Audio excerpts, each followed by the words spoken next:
I'm going to talk about, you'll have to imagine a few things. I first came to know modern architecture while studying at the University of Georgia's School of Environmental Design. My professor, John Lindley, was an expert on Frank Lloyd Wright. He taught us the principles of Wright's organic architecture so we'd better understand the underlying form behind his work. It would be my first experience of adopting a design philosophy. Lindley showed us Mies van der Rohe and the Barcelona Pavilion, the ideas of elegance via simplicity and less is more. We studied Louis Barragan at length because in his work he held a fusion between architecture and the landscape. Catherine Howitt taught landscape architecture at Georgia. She introduced me to the first wave of modernists, Dan Kiley, Gerard Ekbo, James Rose, Lawrence Halpin, Paul Friedberg, and many others. Collectively, I came to know that group of individuals as my heroes. I would become inspired and assured that I had entered a profession that was indeed a very worthy pursuit. My professors were keen to point out that a lineage existed between many of the early modernists. Wright had worked for Louis Sullivan, Kiley had worked for Warren Manning, Halpern had worked for Thomas Church.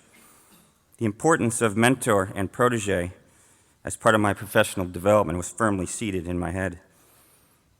From a college internship, I was very fortunate and I landed a job with M. Paul Friedberg here in New York. I had a good hand at drawing and spent most of my time doing pen and ink renderings, but I took in everything around me. It was a vibrant office full of amazingly talented people working on a variety of projects from urban playgrounds to large urban plazas.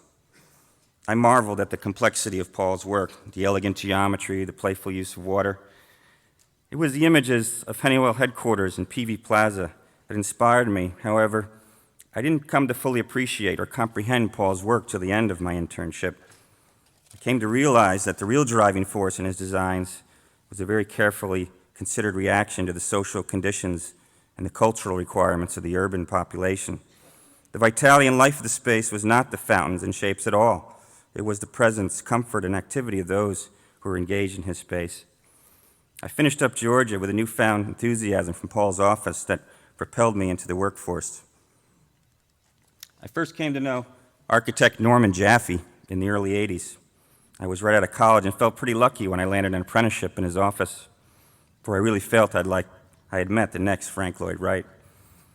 I worked in Jaffe's office for 6 years, up and until his untimely death, but in my time I came to know him as my mentor and a master of his craft. Jaffe practiced both architecture and landscape architecture in such a way the two were inseparable.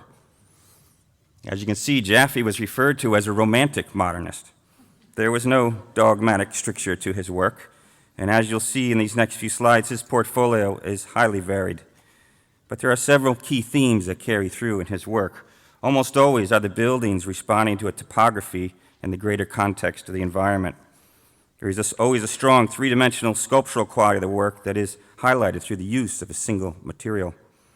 There is often a deliberate attempt to alter the visual scale of the buildings in the landscape. And Jaffe often uses imagery, sometimes drawn from the local vernacular or historical images from far-off places. Today, I try to incorporate his themes into my practice. This next group of slides is intended to give you an overview of Jaffe's career to see these concepts in use. Let's see if this works. The majority of Jaffe's work is located on the east end of Long Island, an area known as the Hamptons. When Jaffe first moved to the Hamptons in the late 60s, he came upon a vast open landscape of cultivated farm fields and small tourist villages. They're laid out in a linear pattern along some of the most beautiful oceanfront in the world. The light, the open sky, and the flat landscape had a big influence on his work, but there's also a vernacular to the built environment that influenced him. This is a classic New England salt box, circa 1755. It's a simple shape with long sloping roof to the north to ward off the cold wind and high south facade to take in the sun, all covered with cedar shingles for the roof and sidewalls. There were also agricultural buildings Jaffe admired, particularly the potato barns that were bermed into the landscape to keep the root crops cool. The barns hugged the ground and helped the buildings disappear into the landscape. Jaffe's subsequent interpretation and abstraction of the salt box and barn forms is apparent in his early work. Genus loci, Latin for the spirit of the place. I just wanted to say that. This is the Krieger House in Montauk, 1976. Here you see a structure set in a dramatic environment, high on the bluffs in Montauk, overlooking the Atlantic Ocean. The house itself is very much a sculptural proposition set in the landscape. The building has a sense that it has been shaped by the wind. You can see here the cedar shingles used for both the roof and sidewalls that create that sculptural feeling as if the piece has been carved from a greater whole.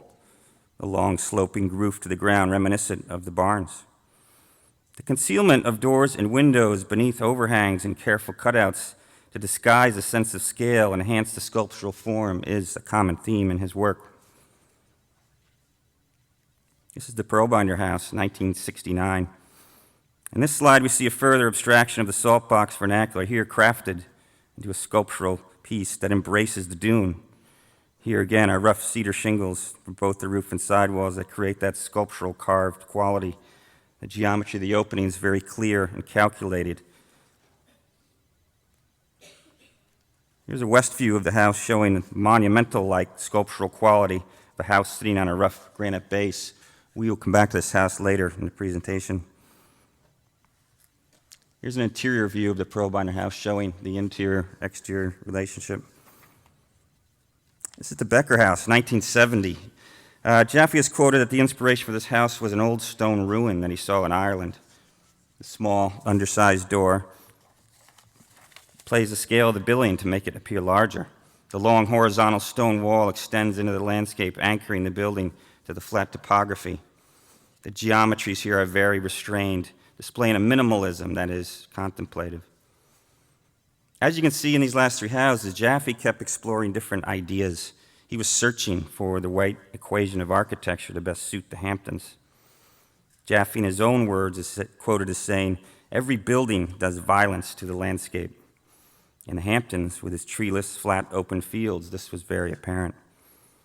In this next project, we see Jaffe respond to his words in what's known as Sam's Creek community. At Sam's Creek, Jaffe designed a series of homes designed to share an open green space that fronted onto Sam's Creek.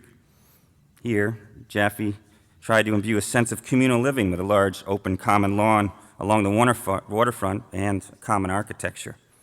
All the homes have low-slung flat roofs that strive to hug the ground and not disrupt the skyline of the greater landscape. This is the Slachter House, 1975.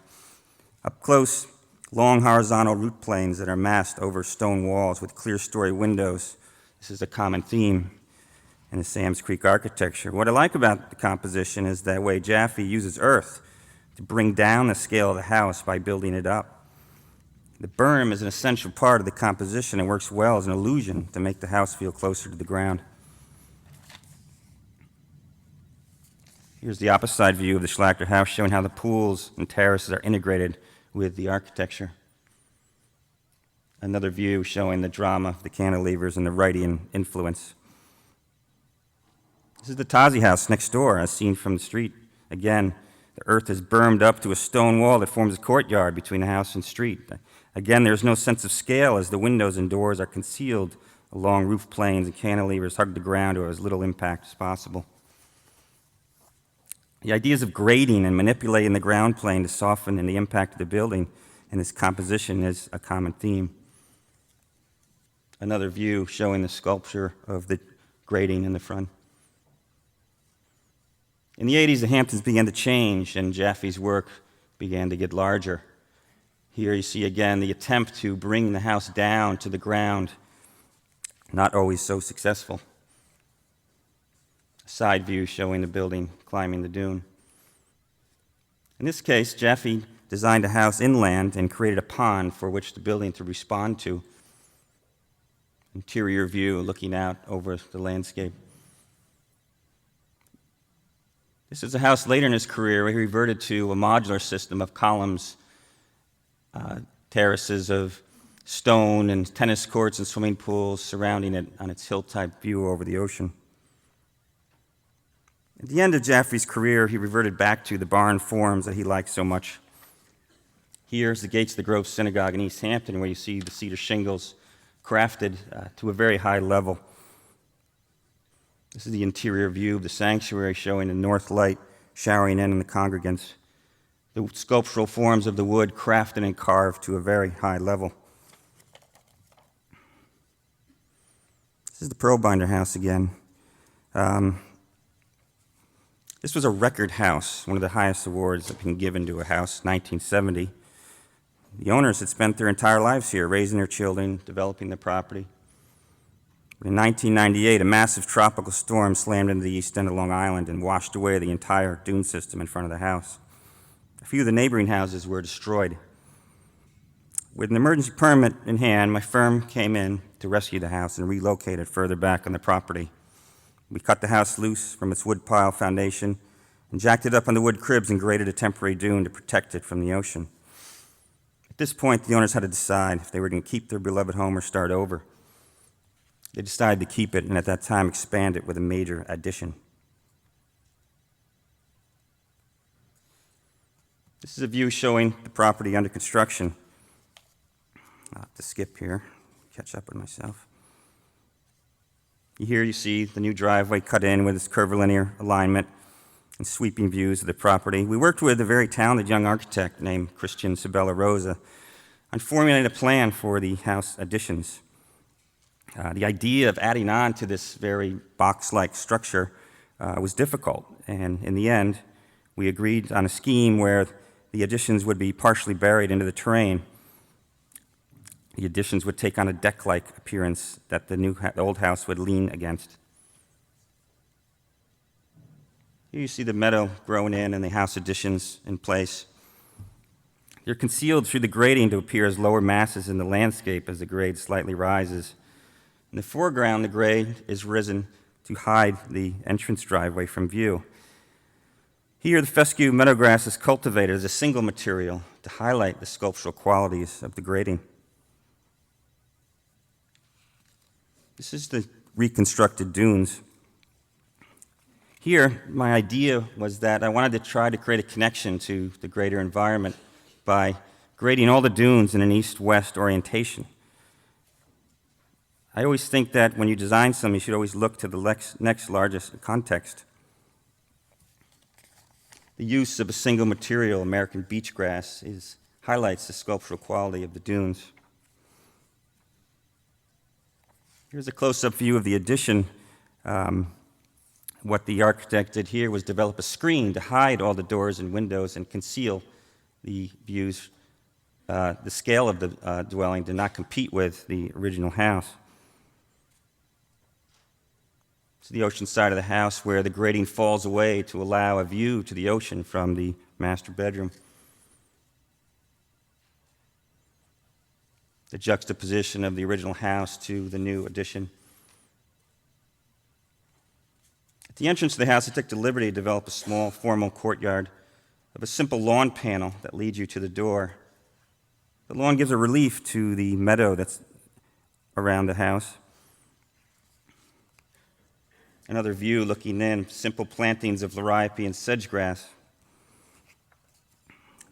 The nature of these plants, with their grass-like forms, emphasizes the single materiality of the house and the architecture.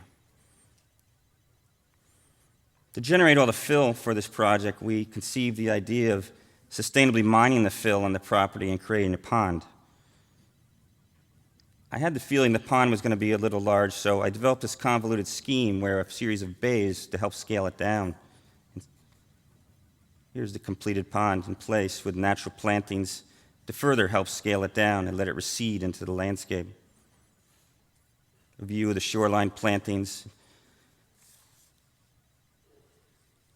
Here's the house in place and viewed from the ocean. The additions are concealed through subtle rolls in the grading. Set back 300 feet from the ocean, now it'll be protected for many years from the sea. Thank you.